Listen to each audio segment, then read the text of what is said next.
আজকে রাতের dinner recipe এই যে দেশি মুরগি পাতলা ঝোল আর সাথে মুচমুচে চিটা রুটি। এই যে আমার ভাবি তৈরি করছে, দেখুন দারুণ হয়েছে চিটা রুটিগুলো, এই যে খুবই সুন্দর হয়েছে।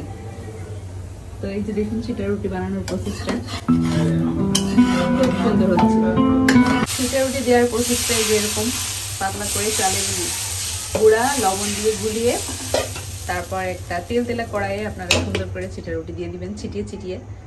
এটাই হচ্ছে চিটা রুটির রেসিপি। খেতে যে কি দারুণ হয়, অসাধারণ লাগে। আসলে যারা খেয়েছেন, যে এলাকায় প্রচলন আছে, শুধুমাত্র তারাই বুঝতে পারবেন। এই যে একদম পাতলা একটা রুটি, মুচমুচে, মাংসের ঝোল দিয়ে খেতে খুবই ভালো লাগে। বিশেষ করে মুরগির মাংস, হাঁসের মাংস, এই টাইপের মাংস দিয়ে খেতে বেশি ভালো লাগে।